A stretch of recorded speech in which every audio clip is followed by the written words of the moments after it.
Welcome back to Soft Starts Big Wins. I am Lauren, and today we will be talking about how to begin a hobby or a new creative venture without drama.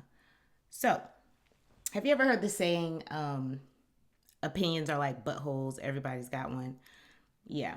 So, contrary to popular belief, you can start something new without talking about it, without posting about it, without telling your best friends, telling your parents. You can you can do those things. And I highly suggest that. A lot of times when we're creating something new, there's already or doing something new, we're already subconsciously putting a lot of pressure on ourselves unnecessarily because it's supposed to be fun. We're supposed to be having fun, but a lot of times we're putting all this other pressure on ourselves. Like, we got to be, expert level in 6 months when really we're just trying to do this to just create and have fun, low pressure. The problem with telling people when you're starting a new creative hobby, even if you don't have any like major goals, right? When you tell people something, they're going to naturally ask about it. They're not necessarily trying to be rude or trying to make you feel anxious. Most of the time, they just want to know. They're just curious. And I find that people are curious for multiple reasons. One, sometimes they don't think you can really do it. I'm just going to keep it real. Sometimes that's what it is. And they're just waiting for you to fail. Now, alternately, a lot of times people, I think more times people are curious about whether or not you're going to follow through with it because they have their own things that they've always wanted to do or didn't have the courage to do or just felt like they were too old, to this, to that, whatever. And so when they're asking you about it, they're kind of trying to see if this is something that maybe they might want to try or if they could, they're hanging off your coattails trying to get inspiration. And there's nothing wrong with that either. The problem, I was just about to say the problem is it reminded me of Professor Zhang from Predictive History, which if you've never seen Predictive History on YouTube, you should definitely watch it. Very enlightening. But anyway, the problem is that when when you're starting something new, and I posted a video about this a while ago, but every time I switch my channel, I'm like erasing everything, which really I should stop doing that because there's so much value in all the stuff I posted over the years. Anyway, I might just one day go crazy and just dump all that stuff back out. It won't make sense, but it'll be great for people. But anyway, the problem is that when you're first starting something, I used the analogy of a baby tree, and which was great. I don't know where that came from. Thanks, universe. So when you're starting something new, just like a baby tree, you don't have enough stability because it's so brand new. And so you're kind of still on the fence about it. You probably haven't built a good routine with practicing. You're not really confident in whatever it is that you're doing, whether that be drawing, playing an instrument, singing, dancing, writing. Okay. You're not you haven't built your sea legs yet. You haven't you haven't built enough confidence in that thing yet.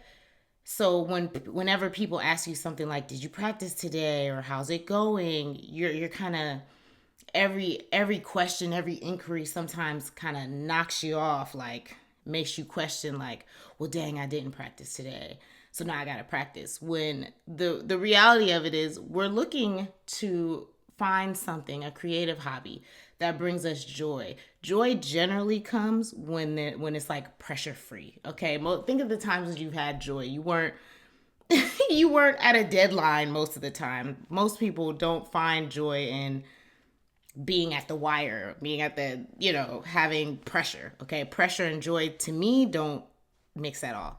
So that's why in the beginning it's really important to keep your new creative ventures to yourself. That will definitely dramatically decrease drama. The other thing is you want to start slow. I say this from experience. I have started and stopped a lot of things for a lot of different reasons. And sometimes looking back over my life, I'll use my podcast for, well, I'm not going to use that as an example because there was a lot of reasons why I stopped the podcast. None of them because I went too far. But anyway, what I'm saying is you want to start slow, because if you start off, let's say you want to learn how to, I don't know, play the flute, okay? And you're starting from nothing. You're starting from scratch. You're an adult. You have, responsibilities. You got all this stuff going on. And you're really excited, right? Because you found this girl on YouTube and she really motivated you. And now you're really excited to get started. So you're like, okay, boom, I'm going to practice every single day, and I'm going to practice for an hour a day and blah, blah, blah. Okay, bam. Let's say day one, you do that. You practice for an hour. Great. Day two, you practice for 45 minutes. You feel a little weird about it, but you're like, I'm still going. Day three, something happens. The kid's bus is late. I don't know. Something happens and you can't practice.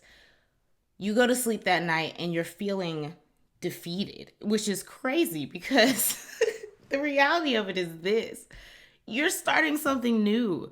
Give yourself grace. One, you're an adult, and when you're a kid and you're trying new things, most of the time they don't have as many responsibilities as we do. And so if they want to spend 12 hours a day on that flute all day, every day, they can totally do that.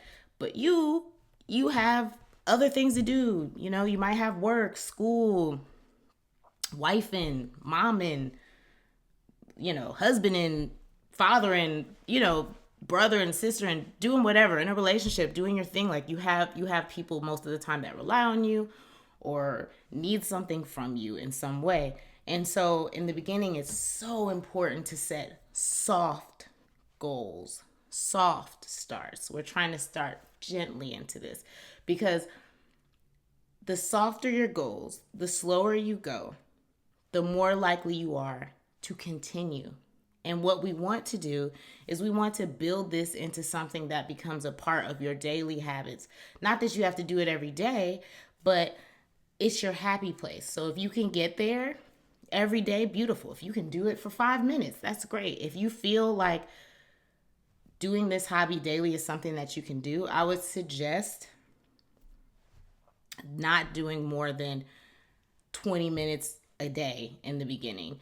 And that even is a lot. And honestly, depending on your schedule, you probably, if you can practice this thing, your new hobby, if you can give yourself at least 3 days a week, 30 minutes to begin. I'm talking like day one to start this week. I'm starting this. If you can do that 3 days a week, 30 minutes, whenever you're free, bravo,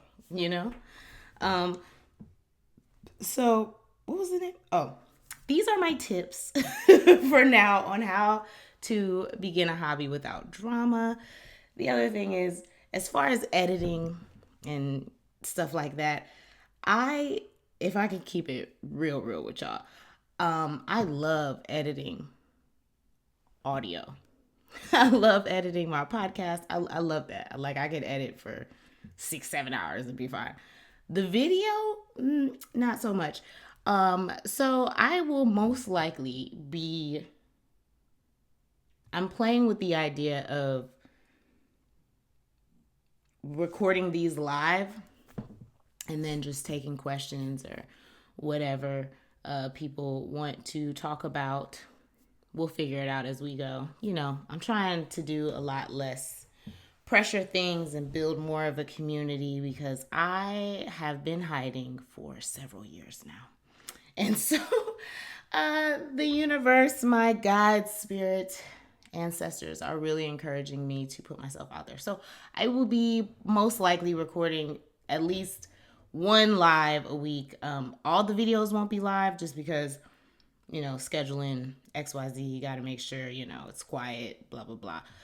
But yeah, if you are interested in talking to me live, asking me questions about, we'll decide the topic the day of the live, and then we'll just go from there. No pressure. Anyway, thanks for watching. If you made it this far, please like, Drop a comment. Tell me what you love. Tell me what you didn't love. Tell me what you want to see. All of that. I'm so grateful that you're here.